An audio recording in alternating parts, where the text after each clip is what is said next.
Hi ಎಲ್ಲರಿಗೂ. ನನ್ನ ಹೆಸರು ಅರ್ಜುನ್.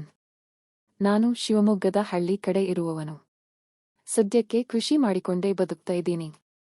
ಆದ್ರೆ ಕೆಲವು ವರ್ಷಗಳ ಹಿಂದೆ ನಾನು ಮೊದಲ ಸಲ ಮೈಸೂರಿಗೆ ಹೋಗಿದ್ದಾಗ ನಡೆದ ಒಂದು ಘಟನೆ ಹೇಳ್ತೀನಿ. ನಮ್ಮಪ್ಪ ತೀರಿ ಹೋಗಿದ್ದರಿಂದ ಮನೆಯ ಜವಾಬ್ದಾರಿ ಎಲ್ಲ ನನ್ನ ಮೇಲೆ ಬಿದ್ದಿತ್ತು. ಮನೆ ಆರ್ಥಿಕ ಪರಿಸ್ಥಿತಿ ಅಷ್ಟೇನೂ ಚೆನ್ನಾಗಿರ್ಲಿಲ್ಲ. ಹೀಗಿರುವಾಗ ನಮ್ಮೂರಿನ ನಮ್ಮ ದೂರದ ಸಂಬಂಧಿಕರೊಬ್ಬರು, ಅವರ ಹೆಸರು ಬೇಡ, ಮೈಸೂರಿಗೆ ಬರುವಂತೆ ಹೇಳಿ ಅವರ ಯಜಮಾನರ ಹತ್ರ ಮಾತಾಡಿ ನನಗೆ ಕೆಲಸ ಕೊಡಿಸೋದಾಗಿ ಹೇಳಿದರು. ನಾನು ಮನೆಯಲ್ಲಿ ಹೇಳಿದಾಗ ಅವರೆಲ್ಲ ಸರಿ ಅಂದ್ರು. ನಮ್ಮೂರವರು, ಪರಿಚಯದವರು ಆಗಿದ್ದರಿಂದ ಅವರ ಮನೆಗೆ ಹೋಗೋದಕ್ಕೆ ಮನೆಯಲ್ಲಿ ಯಾವುದೇ ಅಭ್ಯಂತರ ಇರಲಿಲ್ಲ. ಅವರು ಮಾತ್ರ ಮೈಸೂರಿನಲ್ಲಿ ಅವರ ಯಜಮಾನರ ಜೊತೆ ಬಾಡಿಗೆ ಮನೆಯಲ್ಲಿ ಇದ್ರು. ಅವರ ಕುಟುಂಬ ನಮ್ಮೂರಿನಲ್ಲಿ ಇತ್ತು. ಅವರು ನೋಡಲು ತುಂಬಾ ಸುಂದರವಾಗಿದ್ದರು. ಚಂದದ ಮುಖ, ಕಣ್ಣಿಗೆ ತುಂಬಾ ಅಂದವಾಗಿ ಕಾಣ್ತಾ ಇದ್ರು. ಮದುವೆಯಾಗಿ 2 ವರ್ಷ ಆಗಿತ್ತು. ಅವರ ಯಜಮಾನರು ಸೇಲ್ಸ್ ಕಂಪನಿಯಲ್ಲಿ ಇರೋದ್ರಿಂದ ಹೆಚ್ಚಾಗಿ ಮನೆಯಲ್ಲಿ ಇರ್ತಾ ಇರ್ಲಿಲ್ಲ. ಅವರ ಮನೆ ಚಿಕ್ಕದಾಗಿದ್ರೂ ನನಗೆ ಉಳಿದುಕೊಳ್ಳಲು ಅವಕಾಶ ಕೊಟ್ಟರು. ನಾನು ಹಳ್ಳಿಯಲ್ಲಿ ಗಟ್ಟಿಮುಟ್ಟಾಗಿದ್ದೆ, ತಿಂದುಂಡು ಆರಾಮವಾಗಿದ್ದೆ. ಅವರ ಮನೆಗೆ ಹೋದಾಗ ಇಬ್ಬರು ಸೇರಿ ನನ್ನನ್ನು ಸ್ವಾಗತಿಸಿ ಊಟ ತಿಂಡಿ ಎಲ್ಲ ಚೆನ್ನಾಗಿ ಮಾಡಿಸಿದ್ರು. 1 ವಾರ ಅಲೆದಾಡಿದ ಮೇಲೆ ನನಗೆ ಒಂದು ಸೆಕ್ಯೂರಿಟಿ ಗಾರ್ಡ್ ಕೆಲಸ ಸಿಕ್ತು. ಡಿಗ್ರಿ ಅರ್ಧಕ್ಕೆ ನಿಲ್ಲಿಸಿದ್ದ ನನಗೆ ಯಾವ ಕೆಲಸವಾದ್ರೇನು ಅಂತ ಆ ಕೆಲಸಕ್ಕೆ ಸೇರಿಕೊಂಡೆ. ಆ ವಿಷಯ ಮನೆಯಲ್ಲಿ ಹೇಳಿದಾಗ ಅವರಿಗೂ ಖುಷಿಯಾಗಿತ್ತು.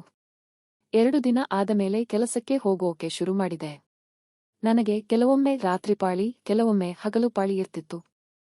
ನಾನು ಮನೆಯಲ್ಲಿದ್ದಾಗ ಅವರಿಗೆ ಅಡುಗೆ ಮನೆಯ ಕೆಲಸ, ದಿನಸಿ ತಂದುಕೊಡುವುದು, ಹೀಗೆ ಬೇರೆ ಬೇರೆ ಕೆಲಸಗಳಲ್ಲಿ ಸಹಾಯ ಮಾಡ್ತಿದ್ದೆ. ಹೀಗೆ ಮನೆಯಲ್ಲಿ ಸಹಾಯ ಮಾಡ್ತಾ ಇರುವಾಗ ಹೆಚ್ಚಾಗಿ ಇಬ್ಬರೇ ಇರ್ತಿದ್ವಿ. ಆವಾಗ ಅವರು ನನ್ನನ್ನು ಪ್ರೀತಿಯಿಂದ ನೋಡೋ ತರ ಕಾಣ್ತಾ ಇದ್ರು. ಅಲ್ಲದೆ ಕೆಲವೊಮ್ಮೆ ಕೆಲಸ ಮಾಡೋವಾಗ ಕೈತಾಗಿದ್ರು. ನಾನು ಅದನ್ನ ಜಾಸ್ತಿ ತಲೆಕೆಡಿಸಿಕೊಳ್ಳುತ್ತಾ ಇರ್ಲಿಲ್ಲ. 1 ತಿಂಗಳು ಆದ್ಮೇಲೆ ನಾನು ಬೇರೆ ರೂಮ್ಗೆ ಹೋಗ್ತೀನಿ ಅಂತ ಹೇಳಿದಾಗ ಅವರ ಯಜಮಾನರು, ಬೇಡಪ್ಪ, ಇಲ್ಲೇ ಇರು, ನಾನು ಕೂಡ ಸೇಲ್ಸ್ ಅಂತ ಬೇರೆ ಊರಿಗೆ ಹೋಗ್ತೀನಿ, ಇವರು ಒಬ್ಬರೇ ಇರ್ತಾರೆ, ಸಿಟಿಯಲ್ಲಿ ಒಬ್ಬರೇ ಇರೋದು ಕಷ್ಟ, ನೀನು ಹೊರಗೆ ರೂಮ್ ಮಾಡ್ಕೊಂಡ್ರೆ ಒಬ್ಬಂಟಿಯಾಗ್ತೀಯಾ, ಊಟದ ಸಮಸ್ಯೆನೂ ಆಗುತ್ತೆ ಅಂತ ಹೇಳಿದರು. ನಾನು ಮನೆಯಲ್ಲಿ ಮಾತಾಡಿ ಕೊನೆಗೆ ಅಲ್ಲೇ ಇರೋದಕ್ಕೆ ಒಪ್ಪಿಕೊಂಡೆ. 1 ತಿಂಗಳ ಸೆಕ್ಯೂರಿಟಿ ಕೆಲಸದ ನಂತರ ಸಾಯಂಕಾಲ ಬಂದು ಊಟ ಮಾಡಿ ಮಲಗುತ್ತಿದ್ದೆ. ನನಗೆ ಕೆಲವೊಮ್ಮೆ ಸರಿಯಾಗಿ ಕಣ್ಣು ಮುಚ್ಚುತ್ತಾ ಇರಲಿಲ್ಲ.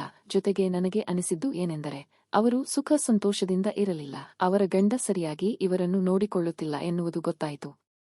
ಆದ್ರೆ ನಾನು ಈ ಬಗ್ಗೆ ಕೇಳೋಕೆ ಆಗಲಿಲ್ಲ. ಮೊದಲ ತಿಂಗಳ ಸಂಬಳ ಬಂದ ಮೇಲೆ ನಾನು ಎಲ್ಲರಿಗೂ ಬಟ್ಟೆ ತಂದಿದ್ದೆ. ಮರುದಿನ ಅವರು ಮತ್ತು ಅವರ ಯಜಮಾನರು ಆ ಬಟ್ಟೆ ಹಾಕಿಕೊಂಡಿದ್ದರು.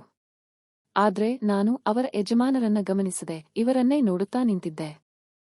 ಆಕಾಶದಿಂದ ಇಳಿದು ಬಂದ ಚುಕ್ಕಿಯಂತೆ ಕಾಣ್ತಾ ಇದ್ರು. ಹೇಗೆ ಕಾಣ್ತಾ ಇದ್ದೀನಿ ಅಂತ ಅವರು ಕೇಳಿದಾಗ ನನಗೆ ಮಾತುಗಳೇ ಹೊರಡಲಿಲ್ಲ. ಕೊನೆಗೆ ಸಮಾಧಾನ ಮಾಡಿಕೊಂಡು, ಇಬ್ಬರೂ ಚೆನ್ನಾಗಿ ಕಾಣ್ತಾ ಇದ್ದೀರಾ ಅಂತ ಹೇಳಿದೆ.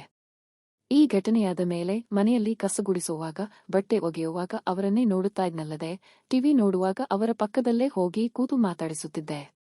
ಅವರು ಅದಕ್ಕೆ ವಿರೋಧ ಮಾಡದೆ ಸುಮ್ಮನೆ ಕೂರುತ್ತಿದ್ದರು.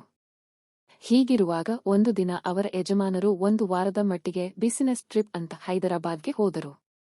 ಅವತ್ತು ಸಾಯಂಕಾಲ ನಾನು ಬೇಗ ಮನೆಗೆ ಬಂದಾಗ ಅವರು ಮನೆಯ ಮೇಲ್ಚಾವಣಿಯ ಮೇಲೆ ಬಟ್ಟೆ ಒಗೆಯುತ್ತಾ ನಿಂತಿದ್ದರು. ನಾನು ಅಲ್ಲಿಗೆ ಹೋದಾಗ ನನ್ನ ಕಣ್ಣುಗಳೇ ನನ್ನನ್ನು ನಂಬದಾದವು. ಬಟ್ಟೆ ಒಗೆಯುವಾಗ ಆ ಸೌಂದರ್ಯದ ದರ್ಶನವಾಯಿತು. ಮತ್ತೊಂದೆಡೆ ಸೂರ್ಯಾಸ್ತಾನೂ ಆಗುತ್ತಾ ಇತ್ತು. ನಾನು ಅವರ ಜೊತೆ ಮಾತಾಡ್ತಾ ಅಲ್ಲೇ ಸ್ವಲ್ಪ ಹೊತ್ತು ನಿಂತುಕೊಂಡೆ. ನಾನು ಅವರನ್ನೇ ನೋಡ್ತಾ ಇರೋದು ಗೊತ್ತಿದ್ರೂ ಸಹ ನೋಡ್ಲಿ ಬಿಡು ಅನ್ನೋ ತರ ಸುಮ್ಮನಿದ್ರು. ಅಲ್ಲಿಗೆ ಆ ಸೌಂದರ್ಯವನ್ನು ಕಂಡು ನನ್ನೊಳಗೆ ಏನೋ ಎದ್ದು ಕುಣಿಯೋಕೆ ಶುರು ಮಾಡಿತು. ಅದನ್ನ ಗಮನಿಸಿದ ಅವರು ನಗುತ್ತಾ, ಹೋಗು, ಇಬ್ಬರಿಗೂ ಚಹಾ ಮಾಡುವ ಅಂತ ಹೇಳಿದರು. ನಾನು ಹಾಲು ಇಲ್ಲ ಅಂದಾಗ ಅವರು ಇಲ್ಲಿ ನಿಂತರೆ ಸಿಗುತ್ತಾ? ನನ್ನ ಹತ್ರಾನೂ ಇಲ್ಲ, ಅಂಗಡಿಗೆ ಹೋಗಿ ತಗೊಂಡು ಬಾ ಅಂದ್ರು. ನನಗೆ ಅವರ ಮಾತು ಅರ್ಥವಾಯಿತು. ಸರಿ, ಹೋಗಿ ಹಾಲು ತಂದು ನಿಮ್ಗೆ ಚಹಾ ಮಾಡಿಕೊಡ್ತೀನಿ. ಆದ್ರೆ ನಾನು ಹಾಲು ಕುಡೀತೀನಿ ಅಂತ ಹೇಳಿದಾಗ ಅವರು, ಕುಡೀತೀಯಾ? ನನಗೂ ಗೊತ್ತು ಅಂತ ಹೇಳಿ ನಕ್ಕರು. ಆಮೇಲೆ ಅಂಗಡಿಗೆ ಹೋಗಿ ಬಾ ಅಂದ್ರು. ನಾನು ಹೋಗಿ ಹಾಲು ತಂದು ಇಬ್ಬರಿಗೂ ಚಹಾ ಮಾಡಿದೆ, ಕುಡಿದು ಕೂತಿದ್ದೆವು. ಸ್ವಲ್ಪ ಹೊತ್ತಿನ ನಂತರ ಇಬ್ಬರೂ ಮನೆಗೆ ಬೇಕಾದ ದಿನಸಿ ತರಲು ಆಟೋದಲ್ಲಿ ಹೊರಡಬೇಕಾಯಿತು. ಆಟೋದ ಸೀಟಿನ ಮೇಲೆ ಕುಳಿತಾಗ ನನ್ನ ಮೊಣಕೈ ಅವರಿಗೆ ತಾಗಿತು. ಅದು ಸೀಟಿನ ಸೋಫಾ ಇದ್ದ ಹಾಗೆ ಮೆತ್ತಗೆ ಅನಿಸಿತು. ಕ್ಷಮಿಸಿಯೇ ಅಂದಾಗ ಅವರು ಪರವಾಗಿಲ್ಲ, ಇದೆಲ್ಲ ಸಹಜ ಅಂತ ನಕ್ಕು ಸುಮ್ಮನಾದರು. ವಾಪಸ್ ಬರುವಾಗ ಪಕ್ಕದಲ್ಲೇ ಅಂಟಿಕೊಂಡು ಕೂತಿದ್ದೆ. ಆಗಲೂ ಮೊಣಕೈ ಪದೇ ಪದೇ ತಾಗುತ್ತಾ ಇತ್ತು. ಆದ್ರೆ ರೋಡಿನಲ್ಲಿ ಬರ್ತಾ ಇದ್ದರಿಂದ ಅವರು ಸುಮ್ಮನಿದ್ದರು. ಮನೆಗೆ ಬಂದ ಮೇಲೆ ಅವರು ದಿನಸಿ ಸಾಮಾನು ಮೇಲೆ ಇಡಬೇಕು ಬಾ ಅಂದ್ರು. ನಾನು ಕುರ್ಚಿ ಮೇಲೆ ನಿಂತು ಎಲ್ಲಾ ಸಾಮಾನು ಮೇಲೆ ಇಡುತ್ತಾ ಇದ್ದೆ. ಅವರು ಒಂದೊಂದಾಗಿ ಸಾಮಾನು ಕೊಡುತ್ತಿದ್ದರು. ಹೀಗೆ ಮೇಲೆ ನಿಂತು ಕೆಳಗೆ ನೋಡಿದಾಗ ನನಗೆ ಮತ್ತೆ ಅವರ ಸೌಂದರ್ಯದ ದರ್ಶನವಾಗ ತೊಡಗಿತು. ಹಾಗೆ ಬಹಳ ಹೊತ್ತು ಅವರನ್ನೇ ನೋಡಿದಾಗ ಮತ್ತೊಮ್ಮೆ ನನ್ನೊಳಗಿನ ಆ ಭಾವನೆ ಎದ್ದು ಕುಣಿಯಲು ಶುರು ಮಾಡಿತು. ನನಗೆ ಕುರ್ಚಿ ಮೇಲೆ ನಿಲ್ಲಲು ಸಹ ಮುಜುಗರ ಆಯಿತು. ಅದನ್ನು ಗಮನಿಸಿದ ಅವರು ನಗುತ್ತಾ ಸುಮ್ಮನಾದರು. ಕೊನೆಗೆ ಅವರೇ ಕೈ ಮುಂದೆ ಹಾಕಿ ಹಿಡಿದು ಆ ಕೆಲಸ ಮುಗಿಸಿದರು. ಹೀಗೆ ನಡೆದ ಒಂದೆರಡು ಘಟನೆಗಳಿಂದ ನನ್ನ ಜೀವನವೇ ಬದಲಾಗಿ ಬಿಟ್ಟಿತು. ಮೊದಲಿಗೆ ನಾನು ಅವರ ಮನೆಯಲ್ಲಿಯೇ ಇದ್ದಿದ್ದೆ. ಆದ್ರೆ ಆಮೇಲೆ ನಾನು ತಪ್ಪು ಮಾಡ್ತಾ ಇದ್ದೀನಿ ಅಂತ ಅನಿಸಿದ ಮೇಲೆ ಒಂದು ದಿನ ಊಟಕ್ಕೆ ಕೂತಾಗ ಇದು ತಪ್ಪಲ್ವಾ? ಏನಾದ್ರೂ ಸಮಸ್ಯೆ ಆದ್ರೆ ಏನು ಮಾಡೋದು ಅಂತ ಕೇಳಿದೆ. ಅವರು ಹಾಗೇನಿಲ್ಲ, ವಿಷಯ ಗುಟ್ಟಾಗಿರಲಿ, ನೀನು ನಿನ್ನ ಪಾಡಿಗೆ ಸುಮ್ಮನಿರು, ನಾನು ಕೂಡ ಸುಮ್ಮನಿರ್ತೀನಿ ಅಂತ ಹೇಳಿದರು.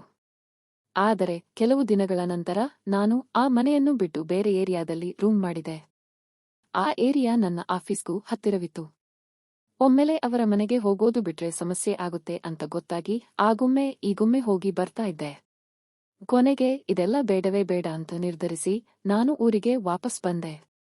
ಊರಿನಲ್ಲಿ ಒಂದು ಹೊಲವನ್ನು ಹಿಡಿದು ಕೃಷಿ ಮಾಡಿಕೊಂಡು ನನ್ನ ಜೀವನವನ್ನು ನಾನೇ ನಡೆಸ್ತಾ ಇದ್ದೀನಿ. ಏಕೆಂದರೆ ಮನೆಗೆ ಆಧಾರ ಸ್ತಂಭ ಅಂದ್ರೆ ನಾನೊಬ್ಬನೇ.